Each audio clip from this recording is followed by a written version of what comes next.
Welcome to Packmates, a podcast about Magic the Gathering Limited, where we take a deep dive into the limited format. We're just a couple of Packmatey people who like drafting and having a good time at our F&M. Now we're friendly card sharks, friendly large sharks, sharks. Yeah. And so I'm Andrew, the resident spells expert this week. Oh man, I'm Robi, the resident turtle expert. And Ryan's not here this week. And we're the Packmates. Yeah, check us out on our social medias. You know, you'll see it in the descriptions below. Check out our Discord. Yeah, join our Discord. Take a look at our achievement sheet and see if you've achieved anything as far as your F&Ms. You know, if you do, like, send a little, you know, photo if you're like, I was at 1 life and I got him, you know, something like that. Or, you know, if you ever amass a 30-30 creature too, take a photo of that. Which will never happen. Yeah, it'll never happen, but like you should probably take a photo of that. You know, no caps or you know, like. So, what's the highest amass token you've gotten up to? I've gotten up to a 13 right now. Okay, so I'm clearly in the lead. So I've got 18. You got an 18, yeah. And I currently have a quick draft deck that I haven't completely built yet, where I'm trying to get to 30. wait, we're going to be on the losing end of that. Don't do that. I think I'm going to do... yeah, I know, but it's like, get I into have 29. to give it a full-hearted, like, actual try. So I think 29? I have one where I'm, like, close. I think that's all the deck does. Oh, good. Is get to 30. Like, I don't know if I can ever win with it, but I think... it might be the one. I don't know if you got a 30-30 creature attacking without any evasion. Yeah. Yeah, it's no, like a wrecking ball. Doesn't work though. Like it doesn't. Like that's like the worst way to try and win in this format. I think like it's so tough to win with like a big giant amass token. It really is. There's so many things that get in the way. There's so many rally at the Hornburg tokens. There's so many like a lot of the red guys too. Like. There's one of the guys who is a 5/4. When you attack, it has haste. And then if you control the highest powered creature, you get a 1/1 guy. And it's just like, another speed bump. Or like, I'm going to shadow summon and get 2 of these flyers, you know? Yeah, I agree. So what are we going to talk about this week? Yeah, Andrew? So this week I'm gonna show off my 2/1. Yeah, because none of us can win. Yeah, no, Packmates are like, we haven't got that elusive 3-0 yet. Yeah, everybody's too good. Stop listening to our. No, I'm just kidding. No, it's fun. It's funny though. I thought about that after I lost. I was like, dang, none of us have won yet. And we're on a race between the 3 of us to see who can get the first 3-0 in our pods. So I thought it was going to be this week, especially when I opened the One Ring. It's like $40. Is it really? Yeah. Actually, I just windmill slammed it. Maybe. I don't remember. I almost showed it to everybody just to like, you know, kind of like, hey, yeah, I got that. You know, just kind of mess them up a little bit in the head. Like, oh, man, that guy got that. And then maybe they'll just forget about their Nazguls they're passing. Yeah, which are like $10 a piece. Legit like, people just like, oh, I need that. I didn't realize the hype behind Nazgul until somebody was just like, I pulled the Nazgul. Ooh, what artwork do you have? And they were like trading, trying to get the right artwork. It's crazy. Yeah. Like in my entire like 5 years of playing Magic, which really isn't that long, but I've never seen a $10 uncommon. That's wild. Oh, man. I seen him get pretty high, like with Sensei's Divining Top was up there at one point. That's an uncommon? It was an uncommon when it was first printed. Man, yeah. And then there was another card called Aether Vial. That got up there. Yeah, but not to the point where this one like started off at $10. Yeah, that's crazy. And like a set where it just like that's wild. Yeah, check your bulk if you haven't heard this. I went through today and I found like 4 now. Did you really? Yeah. Be like Robi. Just like in my sealed pool, right? Like, extract all the value from your collection. Yeah. Sell them now, low key. They aren't going to be $10 right now. No, and then it's going to depend on like, is there a rarer like printing of one? You know, like because there's 9 different photos of them, right? Yeah. So you just like, it's perfect for the trade binder too, right? Like you're like, ooh, I get a full page of Nazguls in like this nice little row. Anyways, you have a nice little. A collection of Nazguls costs like $100, right? Goodness. That's so wild. Man. That is crazy. Outrageous. Oh my gosh. Yeah, so we'll talk about that. We'll talk about kind of what we've been seeing in our metagame, our quick match metagame, actually. I've been quick drafting a lot. Roby, you quick draft a little? I quick draft an absurd amount. like I do like 4 or 5 a day. Oh, like, so like low key, like I definitely quick draft an absurd amount. I will say this one's especially fun to quick draft in though. Like there's so many it's so easy to get the lines. Yeah. One thing that, we'll get into it. Yeah. And then our Packmates book review back by popular demand because that's what the people are asking for. Yeah. We got to talk about Just kidding. Review. No one's actually asked for that. But I clickbaited it in the video last week. Did you see the thumbnail? Yes, I did. Yeah. So we have to keep it up just because no one actually wants it. All right. Well, I'll start it off. So I was the lone Packmate at F&M this week. Everybody was out doing at a wedding. At a wedding, doing cool stuff. Not your own wedding, though, right? No, okay. I did not get married this week. Okay, you did not get. Okay. No, I am currently married right now to the streets. so I don't plan on getting remarried or divorced anytime soon. I don't plan on getting divorced from the streets. Oh man. Yeah, then Ryan's off doing some family stuff, so hopefully he's having fun at the water parks or wherever he's doing. So hopefully he'll be back next week, and then maybe I'll be gone next week. I don't know. Yeah, it's been very complicated to get everyone together. Yeah, so. We're all on our summer vibe right now. Yeah, so we're doing that. So I went hard spells. My pack one pick one was actually Gandalf Sanction. Started off strong. That's fire. Yeah, and I was like, this is it. I know my line. You got to win con. I got to win con. I'm going to go from there. And then I get past, like a Smite the Deathless. And so I'm like, all right, here we go, boys. This is happening. And so I built it fairly decently. I actually opened up a There and Back Again. Very strong card. Very strong. I had no idea that the Sauron token, the smog token gives you 14 treasure tokens. I didn't realize it had haste. Yeah, it's a 5/5 too. Yeah, or it's 6/6. It's a 6/6 flyer with haste. Yeah. And so I had no idea. I was like, well, that's a good card. I just read the 14 gold and I was like, oh, that's kind of cool.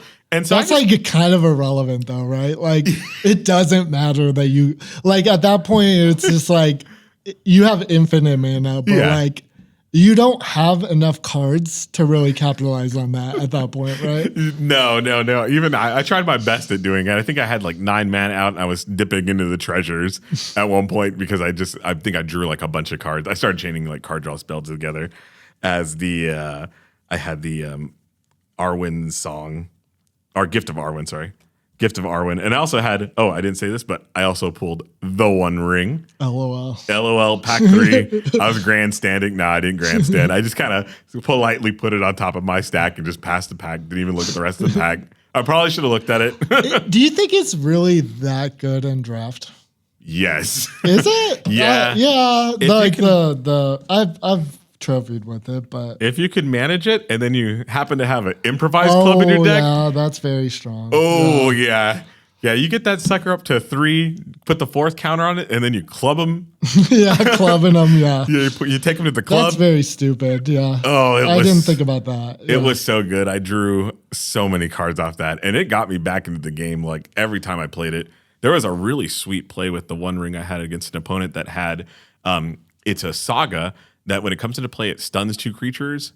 It doesn't stun them automatically. That's the second. Oh, is it second? Oh, it takes the artifact. The blue one, yeah, it takes an artifact. Yeah. Yeah, which can take your One Ring. Right? It was actually relevant because I had a Wizard Rockets out when my opponent played it against me. And so I said, oh, wait, no, I can sack it for 0. Yeah.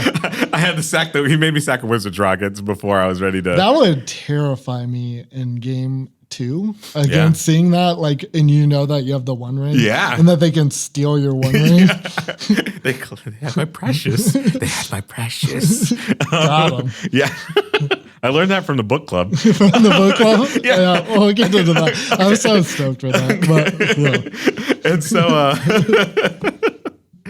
so he had that, and then so it was ticking down to the last page of the saga. And so on the last page of Saga, it's so you take the artifact, you stun the creatures, and then for however many tapped creatures there are that your target opponent controls, you draw that many cards. You draw that many cards. So it was ticking down, and so he was about to go into Saga 3, and I play the One Ring on my turn. I have protection from everything at this point. So it ticks down to target opponent. Oh, that's so stupid. Oh man, I had to. So dumb. It was like putting a stop in like. That would make me so sad. I would be heartbroken. Oh, my opponent was not happy. That's horrible. Yeah, it was like, so I just stunned 2 creatures for 4 mana. I was like, yep. People have gotten me with that card many a times. Like they've never every time I've ever played with it, it's got like an absurd win rate, but. It's a good card. It's a very good card. It's a very good card, yeah. I've never popped off with it ever though. I've had decks with 2 of them. Yeah. And still I'd never get an artifact because they always sack their wizards rockets in response. Yeah, of course. And I've never got to fully do the thing with it. I'm sure it's good, but yeah. But it definitely felt good with that One Ring. I was like, protection from everything. That's so stupid. It was draw nothing. You don't pass go. Disgusting. So this was a really fun deck. I had 2 of the Erebor Flamesmiths. So very good, right? So it was good. Yeah, I was actually able to pinging. But Roby, you were correct. You were so correct. And I'm going to tell you what do you want to say what you're correct about? If your listeners, if you listened last week. The mill can be relevant? Is it the mill part? I think it was actually the Birds of Paradise. The Birds of Paradise part is absurd, right? Yes. And the other part of that is this 1/3. It's a sick ring bearer. Ooh. A sick ring bearer. Couldn't believe Genuinely the best ring bearer. Could not believe how good that guy was. Ring bearer or blocking ring bearers. Is it the best ring bearer? It's the best blocker for ring bearers. Yeah. Because everyone else has figured out 1/1s are good in this format because you could just dome them for 3 every turn, right? Once you get fully tempted, right? And drawing cards is insane. Yeah. So having a 1/3 is super relevant, genuinely. Do you feel like people have picked up that being tempted by the ring is what you should be doing in this format? Yes, to a certain extent. Yes, yeah, I think so. Yeah, I think just the value that it accrues as soon as you get it to 2, the looting value is just so strong. So there's a couple different decks. Okay, there's the decks that want to get to 1 and 4, and then there are the decks that want to get to 2 and 4, or just 2. There are some decks that only want to get to the second. Red white probably usually just wants to attempt to 2. Yeah. But there are decks that want to get all the way to 4, and I think people haven't fully understood that in the context of deck building. Yeah. So I think some decks want to rely way more on the ring temp shoe, but people are putting too much or too little of the ring temp shoe stuff in there. So it's going to be interesting finding out the perfect equation. Yeah, how many things you want. I had some pretty good removal in this deck. I had a full array of orcs. Yeah, so that's really stupid. It's like a Flame Tongue Kavu card. Yeah. I was really happy about that. And so I had some big orc guys at one point. So I was dealing 6 damage to this big fatty that they had on the other side. And I was like, there we go. And so it was pretty good. And then I had a Treason of Isengard. I wasn't sure how good that was, but it's turned out to be pretty decent. It's only good if you have Gandalf Sanction. Yeah. Or that's basically it. That Gandalf Sanction or some other absurd instant or sorcery. I can't tell you how many times I put Gandalf Sanction in that. I mean, maybe every game I've done that. Yeah. Or some sort of removal spell that was really cheap. The removal spell is okay, but sometimes, and there are times too where sometimes you just put a birthday present back on top. That's something that my deck was kind of lacking this week was the birthday present. I didn't see very many of them, or the Gale, the remove soul with the ring temps. Yeah, that card's very good too. Yeah, that card was really strong. Good. And so my deck could have really used that. I had substituted it with a little bit more removal, so I had Fear Fire Foe. And so that's an absurd removal spell, right? Man. Yeah, I wouldn't have guessed there were so many sweepers in this, because even the there's one that exiles a artifact and deals 2 damage. It's the Cast into Fire. I play that all the time too. I think that card is very strong. And so now it's kind of deterring people. I think, at least I've seen it on my quick drafts, where I've seen people are starting to play around Fear Fire Foe and then cast into fire. They're not playing their 1/1s as early. Like they'll play a 1/1 and maybe hold another one, waiting for you to get that cast into fire. The other thing I've been seeing people do too is like people don't just play into deceive the messenger anymore. Yep. Yeah. I was about to bring that up when we were talking about quick draft, but I've noticed this before too, where I find myself now, if I'm on and I have deceive the messenger in my hand, sometimes I don't start with the island. And I'll start with some other color, just to if you start with island. I always start with island, yeah, but then it's telegraphing that you have messenger in your hand, right? Telegraph it, right? Do you want to get them, or do you want to opposite way too? Yeah. So there's a lot of games where you can save 3 damage. You can basically gain 3 life throughout the game by just playing your island first. And just not having to see the messenger in your hand. I will say of the people that I played this Friday, nobody respected that card. Nobody will, right? Not yet. I think we gotta indoctrinate him a little bit more with how good to see the messenger is.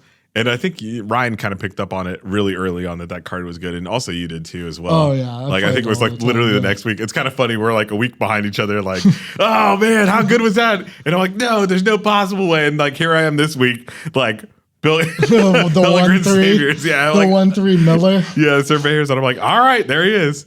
And the mill was kind of funny. I had this really tight game where the mill actually came into play for my opponent actually. And so I was trying to put cards on top of my deck, trying to win the game. But how do I draw 2 cards this turn with a trigger on the stack to make a mill? It's so good. Yeah, it was good. It was a really, really good game. My opponent gave me a real run for my money there. And then, oh man, yeah. How many times did you win with Gandalf Sanction? Was it mostly your win con? Most of the time it was Gandalf Sanction. Yeah. I think that was just the ender. Most of it, and it was just a little bit of pinging with these guys, and then the most part was just this Gandalf Sanction. Yeah, Gandalf Sanction. But it does work. The real winner was the One Ring. I mean, that card was it works with your you just bury them in cards, Sanction. And they can't do much. I did win with a Smaug at one point, or was it Smaug? Yeah. With Smaug. Smog's silly too. Yeah. I mean that card 5/5 flyer. Yeah, that's it ramps you. That was kind of fun too. I was oh yeah, gets you a mountain. Gets you a mountain for all those 15. I always forget about that. Yeah. For all those treasures that you need, so you just need more mana, It's overkill with the 14 it was treasures. A little bit overkill. There was a little bit of sus going on here. I did have a Relentless Roram in the deck, and I think I just needed a creature, but I didn't have very many creatures I wanted to tempt with. You kind of want to tempt with the Pelgrin and maybe the Erebos. I think you really wanted the 5 mana double, because I saw in your sideboard you had the 5 mana bounce 2 things. Yeah, that's very strong in these decks. Yeah, is it? Okay. Yep. Yeah, it's specifically good because a lot of times red black being the best deck, they'll get a 7/7 big giant beater. Yeah. And a lot of the bounce stuff doesn't really work on it other than the isolation. Yeah. But it kind of does the same thing that the Roarham does. It kills something and then tempts you too. Yeah. So I think I could have played that. And I think if I'd have really examined my sideboard a little bit more, I think I would have seen at least in my third game, I played against Orzhov at the very end, and I got beat by it. Oh, there was a sick. How many shadow summonings did they have? Ooh, I think they just had 1. Oh, okay. Yeah. But a blank shadow summoning, blanks whatever random tokens, which are all over the place everywhere nowadays, and tempts you. Plus, you can ramp into it, low-key. You can cast on 4 a lot of the time with your survivor, right? Yeah. So, if you have a bunch of survivors in your deck, you can kind of just take 1 cost off all your instants and sorceries in your head, kind of yep. So I had this game in game 3 going into round 3. So this was the last game. I was playing against Orzhov, and I'm going first. And so I play my lands out. We haven't done anything at all. The board's completely open, so it's my turn 4. And so I have Gift of Arwen's Gift. That's to scry 2, draw 2. and I have the one, and it costs less? One less if you have two legendaries. Yes, and so it's a three colorless and a blue. Which like it hardly ever costs one less. No, you have to really work for it. Mana. Yeah, you really have to work for that. I thought it was 3 when I first saw it, but no. It's it'd be so good at 3. Yeah, it'd be borderline. Just like I think that's why it has a little reduction. But I also had the One Ring in my hand, and so I really didn't know what to do there. It was a like, do I put the One Ring out and put myself on a clock? I do have like one way to sack it in my deck, so. If that card's like on the bottom of my library, I could just die right on the spot. Yeah, I could just start dying, trying to manage their creatures, but it was a completely open board. And so I went with trying to find, and I didn't have another land in my hand as well. And so I'm thinking if we're going to go longer in the game, you need to make land drops. Mm-hmm. And so I went with looking at 4 cards with Arwen's Gift. And then my opponent, we talked about it last week, and we've talked about it even past weeks, how good Tormented Golem is. It's absurd. And so in a flavorful way, my opponent tormented a golem me and took my One Ring. Which is so dumb. That's horrifying. I realize that's flavorful from the book club now. Because I know who Gollum is. Because you know who Gollum is. Yeah. Because you read The Hobbit, which is not what you actually read, because that's the one we talked about last week. That's the one we're supposed to right. read. Yeah. So that's funny. So I lost my One Ring, and then I actually ended up bricking on my next couple draws. And so it really kind of hurt. I don't think I ever got over it. But what would you do in that situation? Open board. I want it. Like, I can never tell with like these hypothetical situations because like, especially in this format, there's so many mind games, and like because the cards are so simple. It feels like there's like more mind games and how you have to play than, let's say, like Mom or whatever, like March of the Machines. Yeah. It seems like there's like more like you gotta like mind game your opponent to actually win this format. Like you aren't just blowing people out like you do in the other formats. Exactly. But you kind of are, because like the mind games blow people out. But it's kind of like a weird thing. I think I would honestly probably just play Arwen's Gift. Yeah. But it kind of depends on like the situation. Yeah. Like, I hadn't seen the Tormented Golem from my opponent the entire 2 previous games, so I didn't think it was It's easy to say I just make the better play, right? but like, I don't know. Yeah. Probably just played Arwen's. And then since I brick so much, I mean, who knows where that get rid of it card my improvised club would be. And so, I could have just lost on the spot too. Just by playing it and not being able to get rid of it, just die with all my cards under me. Just keep going. It's hard. Yeah. So, I don't know. It was something interesting, but that was kind of the tougher of the plays there. But yeah, that's interesting. Well, congratulations on your 2-1 though. Yeah, I thought it was pretty nice, and I congratulations to me to pull One Ring. that's a good pull. That was nice. I was like, oh, okay, well, I don't have pays for your drafts. Yeah, pays for the drafts, and so that's good. And now I have a One Ring now. Yeah, I've joined the One Ring Club. The One Ring Club. So it's not the good one, but no, not the best one. Already found. Rip. R.I.P. R.I.P. Those $500 collector booster boxes. Yeah, hope you guys dumped them when you got a chance to. Now I've heard they're really kind of, I don't know. What's the price now? I think they're at like are they almost down to 300? Yeah, I think they're down to about 320, 340 somewhere around there. Okay. Yeah, and so I know they were taking a hit, and some of the other products were taking a hit as well, but. Yeah. Good. Now we have although we have Commander Masters to look forward to, $600 boxes of those and what have you. But I haven't even heard about it. Yeah, I don't know. We'll see if we do any of those. Any Commander drafting. I don't think I'll be Commander drafting.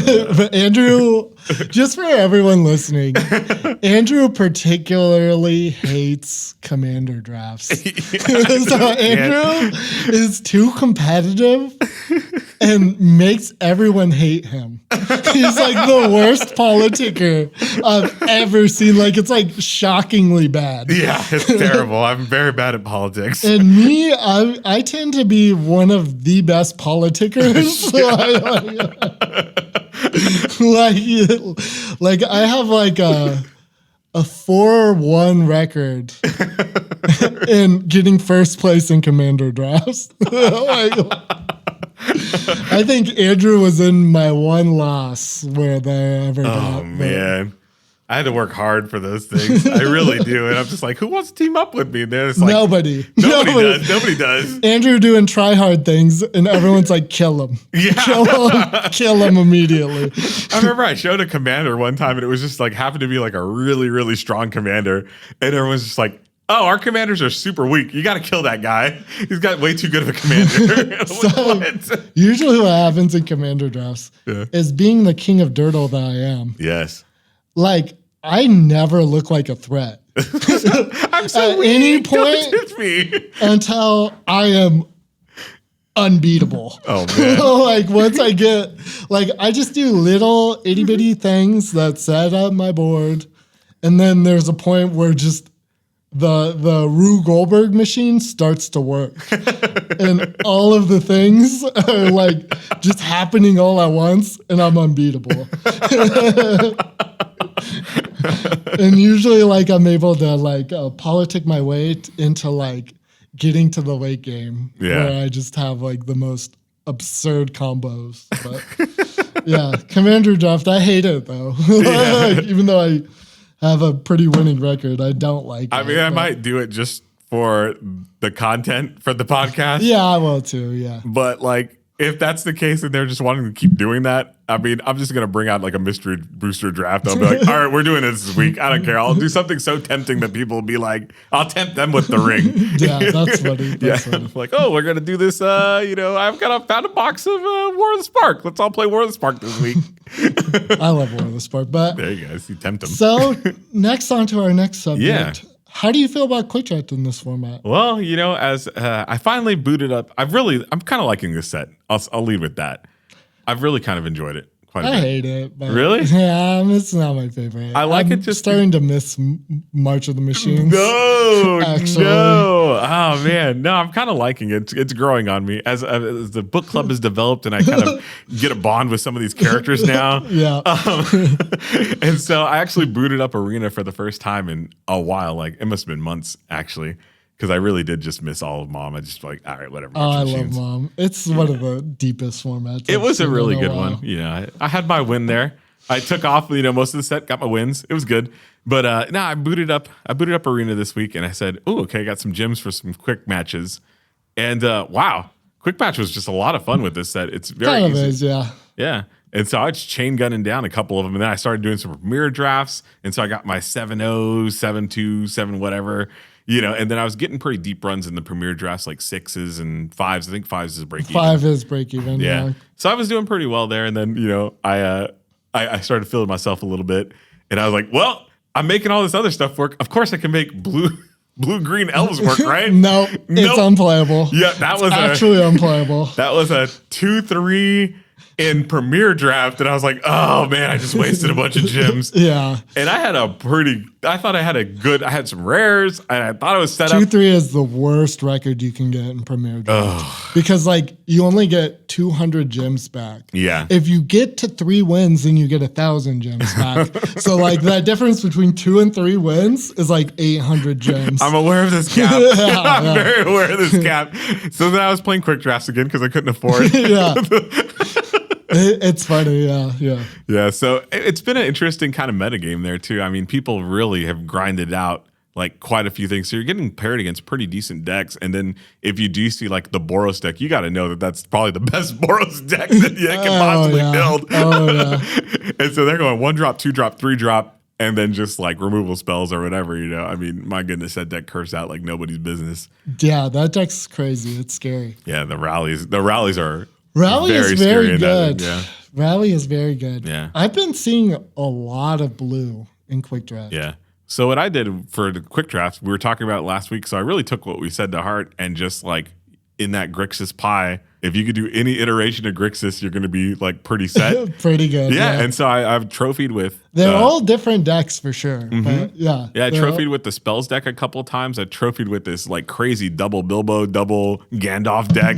Bilbo is stupid too. That's like a completely different red-blue deck. Yeah. It was Bilbo nuts. deck. And I had like 3 birthdays, Yeah, birthday present, like the hardcore. Yeah. hardcore the ring tempts you deck. Oh, is yeah. a thing too. Yeah, Bilbo is getting in there for 4 damage and making treasures. Making treasures, and like that deck really likes the one mana guy with menace. Yes. Yeah, that card's absurd. Lancer. Yeah, that guy's really good. I actually had the it's a rare. It's a double red. It's a goblin, has double strike. That card's very stupid too. It was insane with the ring. Yeah. I was hitting for like 8 damage with that guy.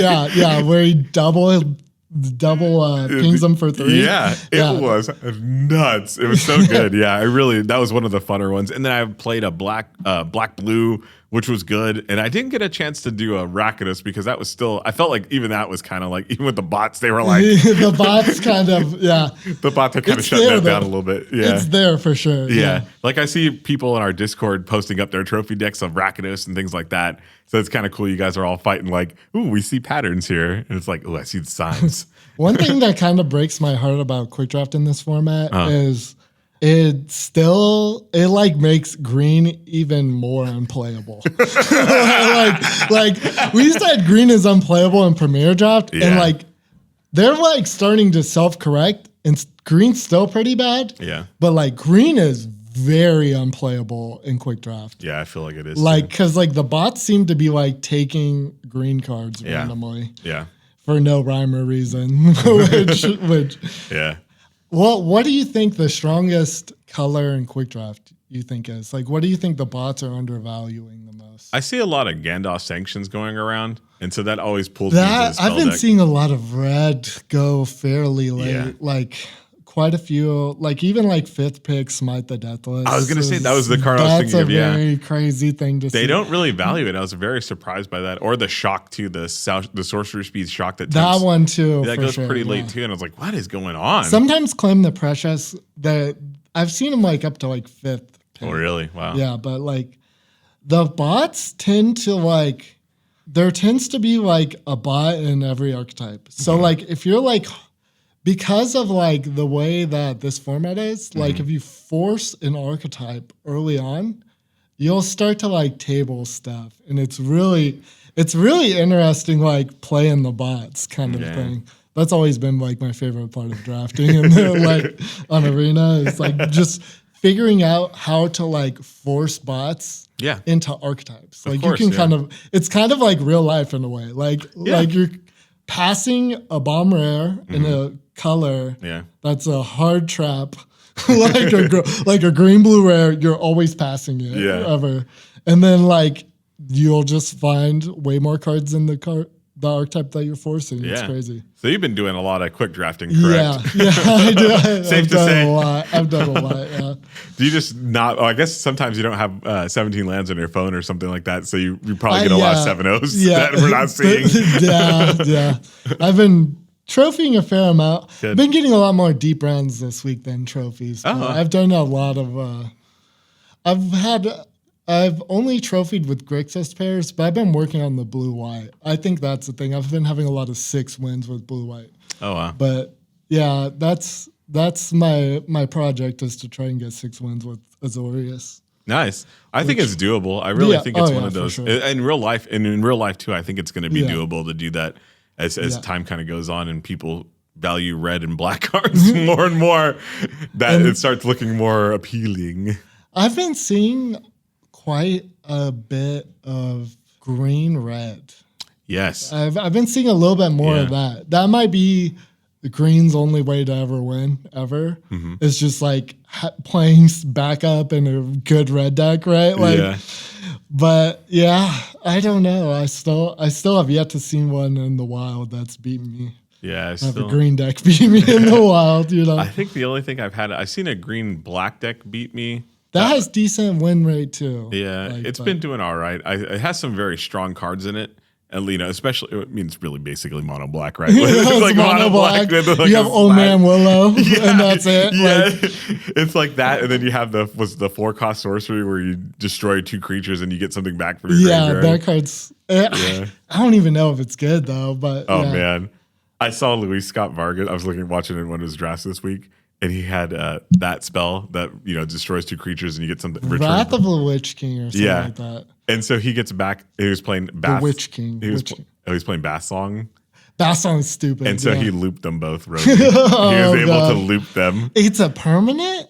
Yes. Yeah, oh, that's so tight. I wanted you to know that. Oh, man, that's tight. I didn't realize that worked like that. Oh yeah, it's. I'll have to remember that one. Yeah, I have gone absurdly deep in bass song loops this week with Sam the Great-Hearted. Oh, and Blue White, and even splashed green.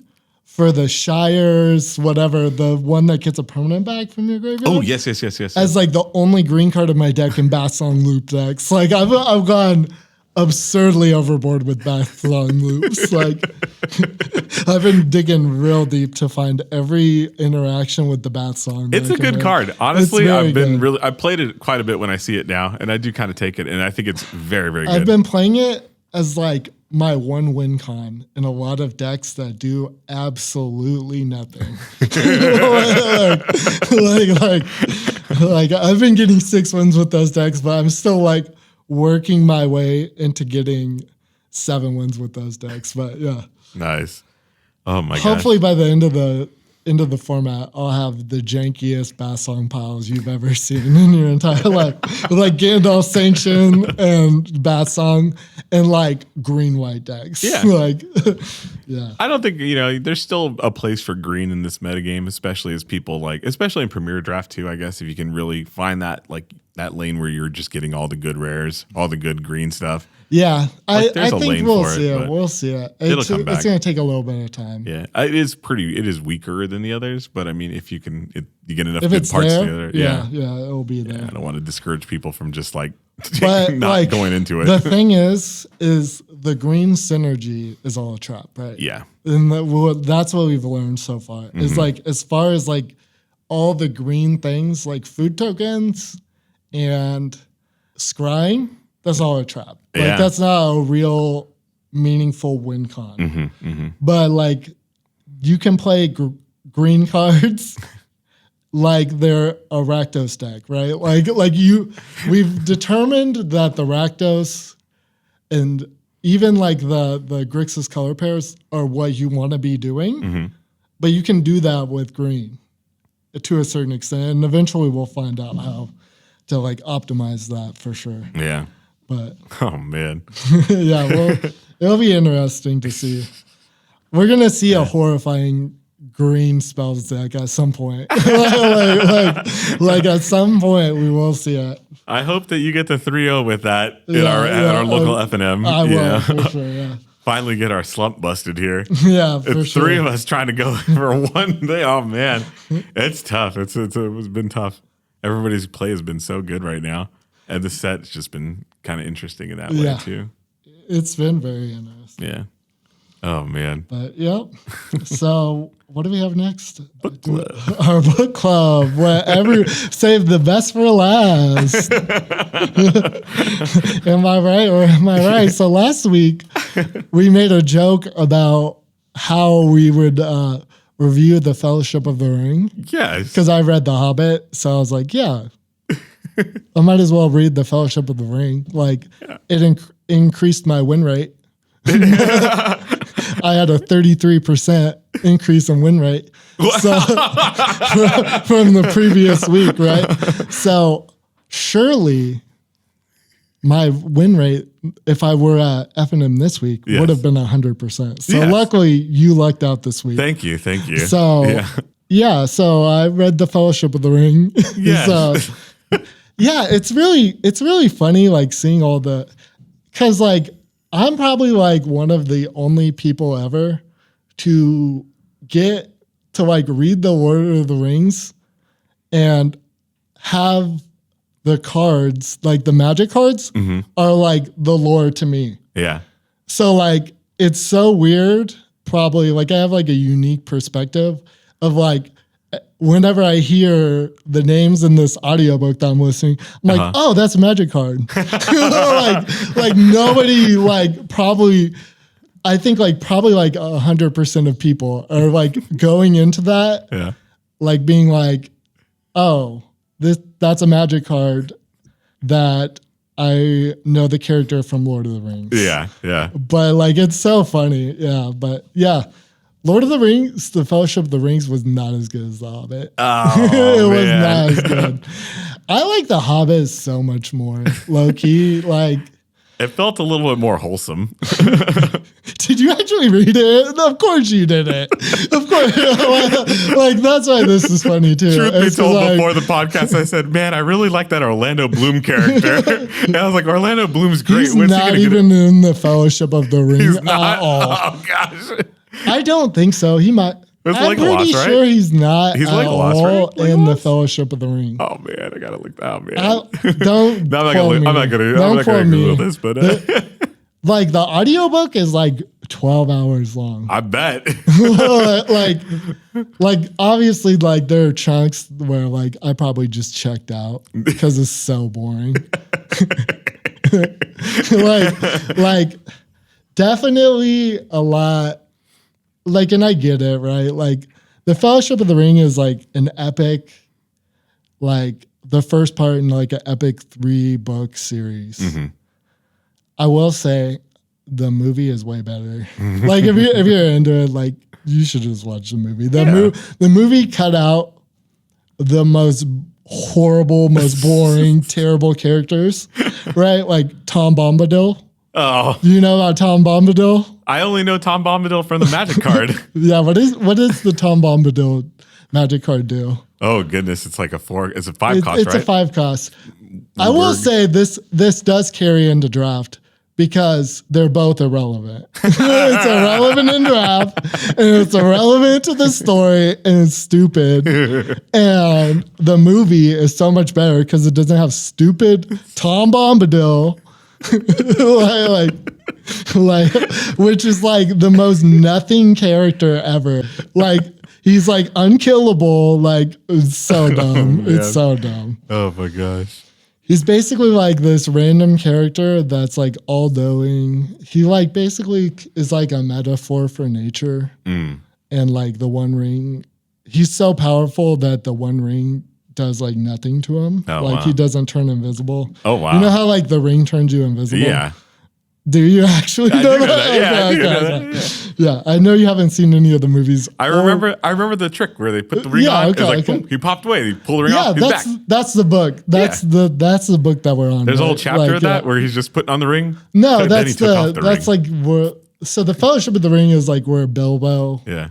gives the ring to Frodo, Yeah. and then Frodo learns that he has to go to Mordor to destroy the ring. And then Frodo put on the ring and he became invisible. Yeah, kind of. And like, then he took off the ring and became But like, uninvisible. that's how he gives it. Like, that's how he, like, Bilbo like disappears from his community. Yeah. By like putting on the ring and plays a joke on everyone and scares everyone. Oh, man. He just like disappears out of That's nowhere. totally what I would do. Yeah.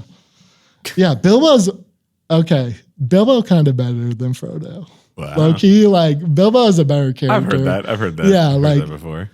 so like this is like a 12-hour long book that's like kind of like there's some very boring parts. There are lots of I will say I'm glad I like I listened to the audiobook because there's like a lot of songs. Oh. There's like a lot of like characters just singing little ditties. Oh, I like this. You would like it. Why You would like that. They have songs in this Yeah, thing. there's a lot of little ditties. I was thinking of Andrew the whole Oh time. my gosh! As a man who loves some music, Yeah, I love. Yeah, little we all ditties. love music except Ryan.